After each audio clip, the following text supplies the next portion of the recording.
Okay, if you were absent at all this week and you missed me talking about the summative essay that's coming up, the major essay, the timed right, next week, then please watch this video. If you are concerned about your success on this essay, then please watch this video.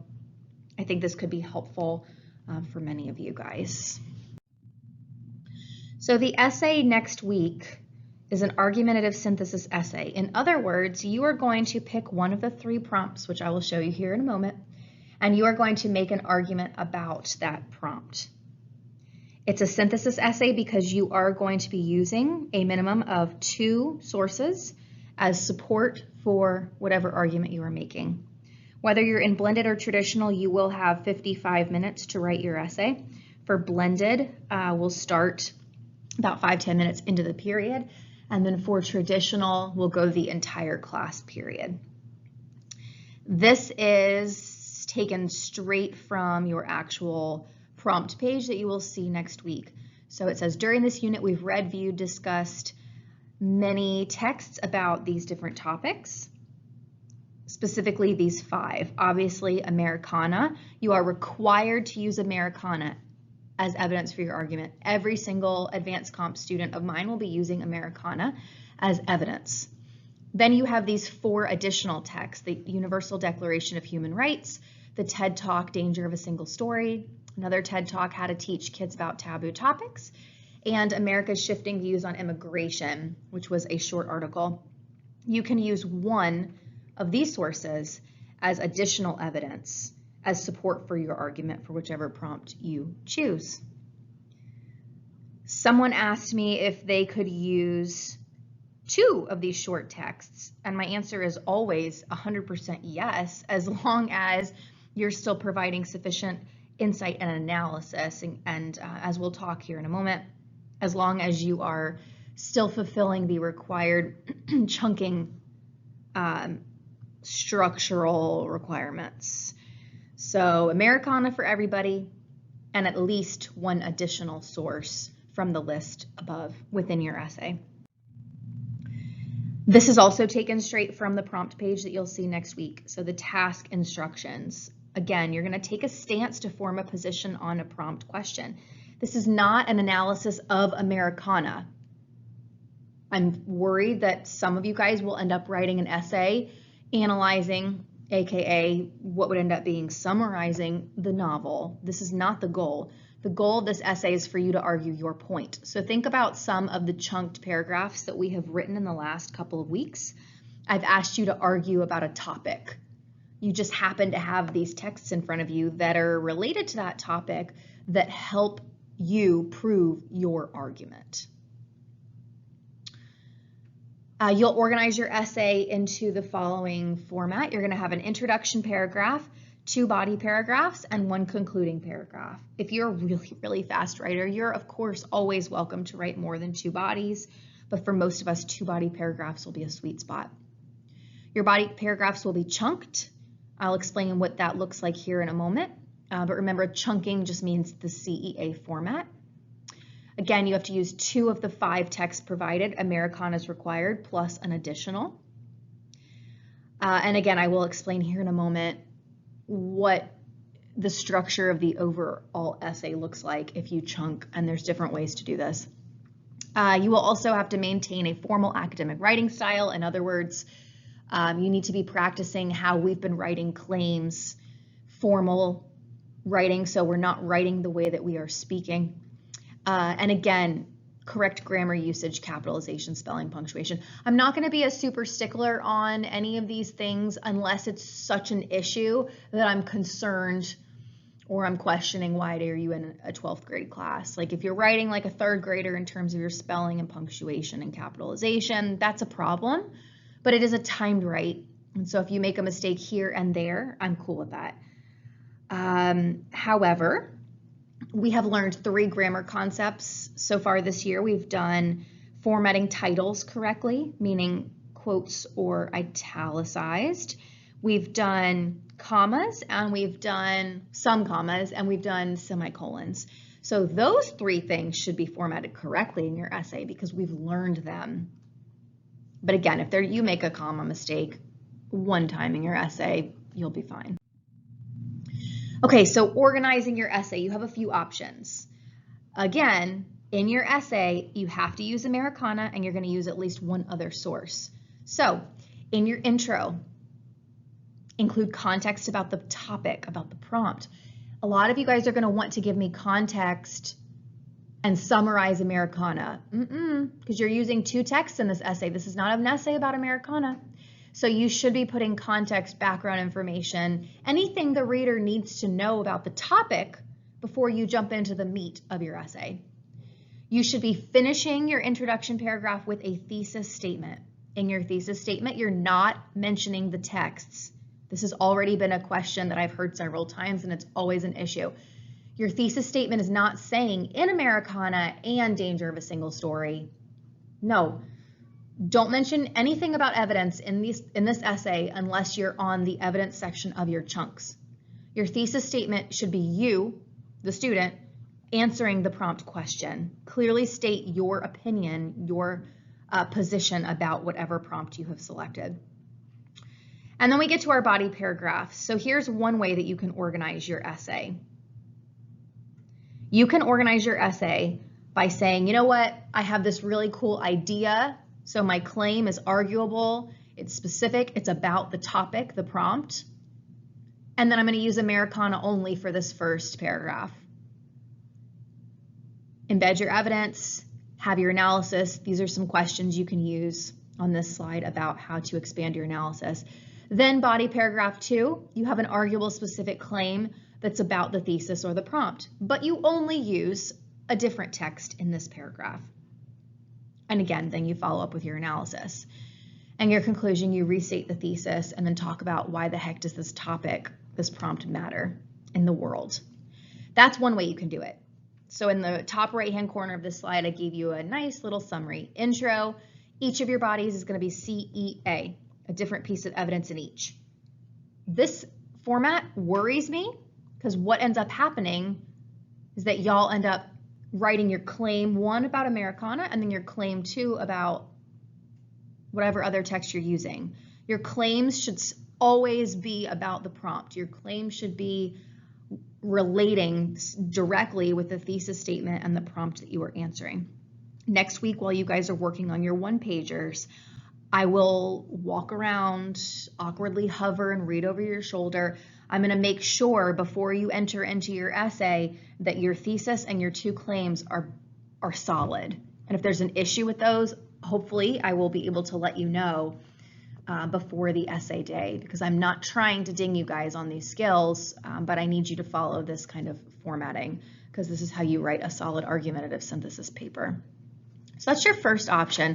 Your second option is, for me, preferred, but again, there's not one correct way to do this. So still intro and conclusion are the exact same as before, as the first option.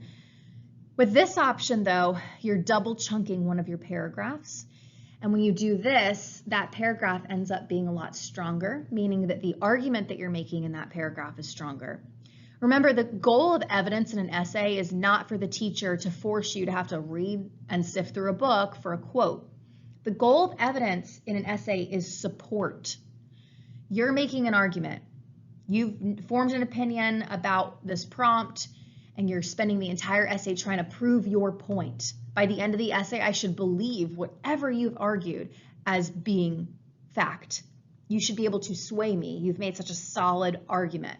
You just happen to have some sources in front of you to help support what you're saying, and it's strengthening your stance. And so by having 2 pieces of evidence in one body paragraph, that makes your argument in that paragraph quite a bit stronger if it's done correctly. So if you're going to double chunk a paragraph, you would have your claim, again, arguable specific statement that connects back to the thesis and the prompt. It's whatever you're wanting to argue in that specific paragraph. But notice in this one, you have evidence from one source, analysis, and then evidence from a different source, and then analysis. If you come from AP Lang last year, you might have a different format that you like to follow for chunking. Instead of CEA, EA, you might do C, EE, and then a bunch of A. That's your call. If right now you have no idea what I'm talking about, then don't do it. It's a much harder organizational style, and it takes a lot of practice. So if you'd like to do the double chunk, I would stick with CEA-EA. And so in that paragraph, you're using your two sources. Body number 2, same as body 1. You can double chunk both paragraphs if you have the time. That's totally up to you. Or your second body, you can just do a good old-fashioned CEA chunked paragraph with one piece of evidence from either Americana or the short text that you've already used. And again, I'm open if you guys want to use 3 sources instead of 2, that's your call, but they better be done well. If you're gonna up it to 3, then your 3 better be done well. I think a safe option for many of you is just to stick with the 2 and do them really well. So those are really the 2 options, I think, for how to organize this essay. I don't have a preference, which structure, whatever works better for you. When I'm grading, I'm not gonna say, ooh, option 2 is my preferred method as a writer, so then I'm gonna ding everyone who does option 1. That's not the case. The rubric will give you points regardless of your structure, as long as you're making really good points, having arguable claims, embedding really good evidence, and all the other excellent writing things that we've talked about in the last probably 8 weeks now that we've been here in school. Some reminders for MLA, and this information will actually appear on your prompt page on the essay. 2 things that I'm worried about. I'm worried about internal citations, and I'm also worried about punctuating your titles correctly. So just look over this, maybe pause this video, read this information. None of this is new information. Hopefully it's just a nice little reminder. These are your 3 prompt options. I gave you these options in class, and then while we're working on our one-pagers next week, I'm hoping that you will have picked one that you'd like to focus on, and maybe over the weekend you have let the ideas ruminate in your head. The goal is to pick whichever prompt you feel most confident in elaborating on. Maybe the one that you like the most, you have nothing to say about. So pick the one that you're able to write a really solid argument over and go with that. And so you're definitely going to have to figure out what texts work for what prompts. Not all of the 5 texts, or I should say 4 texts, Americana works for all of them, not all of the 4 short texts work for all of these prompts. You might be able to make it work, but it might not be the best fit. And so that's kind of the puzzle that you need to work on long before essay day. If you're in blended, this is information for you. If you're traditional, you can fast forward to the traditional section of the video. During the essay for blended, you will have out your Americana novel if you want it, and the additional text. I gave you guys hard copies of all of those texts. So you can have that out on your desk, and you can also have a one-pager. The one-pager must be completed in class on Tuesday. If you're not there on Tuesday, then you have to come in on Wednesday during the first period block to create this one-pager. We are not doing this at home. Let me say that again. You are not doing your one-pager at home. If you are not in class on Tuesday and you don't create that one-pager with me, then you can't use a one-pager during the essay on Thursday. That's the rule. Follow it or don't. Yeah, if you have any questions about that, please let me know. On Tuesday, you will be submitting your one-pager to me. I'm keeping it until Thursday. You're welcome to take a picture of it and use it to review, but I'm keeping your one-pager. Then on essay day, I will hand it back to you. On Thursday of next week, I will hand the one-pager to you. You can take out Americana and you can take out the additional text. Okay, that's just the way we're doing this. Traditional, that's my second and third periods. So this information is for you. During the essay, you can have out the same materials as blended. You can have out your Americana text if you would like. You can have the additional text. Again, I gave you guys hard copies of each of the 4 additional texts. You can have that out. And you can have out the one-pager that we will complete together in class on Tuesday, Monday and Tuesday.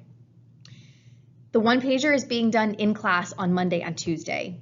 If you're not in class Monday or Tuesday or both days, you need to email me to make arrangements because you're not doing the one-pager at home.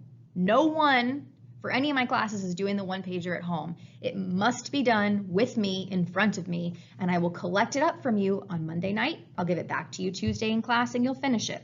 I will collect it up After class on Tuesday, you're welcome to take a picture of it if you'd like to prepare overnight, and then I will literally hand it back to you at the beginning of the class on Wednesday when you go to write the essay. Okay, this is the way every advanced comp class is doing this. It is what it is.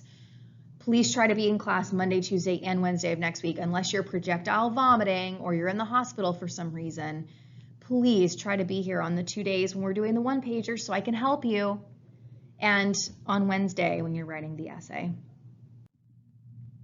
If you're absent on essay day, this applies to everybody, blended and traditional. You have to make it up. It is a major assessment, summative assessment. If you don't make it up, it's a 0. You have as many days as you were absent to make it up. If you're only absent on essay day, then your butt better be in my room the next day that you were in school to complete it. I will be posting the makeup days on Planbook, but if you do not make up this essay, it is going to severely negatively impact your grade. What can you do to prep for this essay? I would, over this weekend, review the 4 short texts. Figure out the puzzle. What text are you going to use for the prompt that you're thinking of? If you can't figure out text to use for that prompt, pick a different prompt. I don't care what prompt you answer. Brainstorm some ideas when you come in next week to start the one-pager on your assigned day for your class period. You should have already worked through some of this stuff. I'm not sure that you're going to be able to work through all of it only in class when we're doing that one-pager. So work through some of this information. What part of Americana might you use for that prompt? What short text are you going to use? How might you organize the essay, your argument? I would review chunking rules, especially if you're a little bit weak. If you're coming from on level last year, you definitely want to review chunking rules because there's going to be a gap in your knowledge.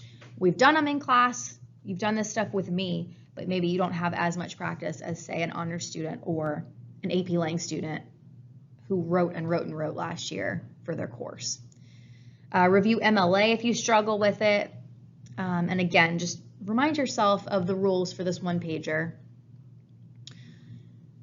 And please come to class prepared for the one-pager next week and we can get started. And hopefully this essay will go very well for all of us.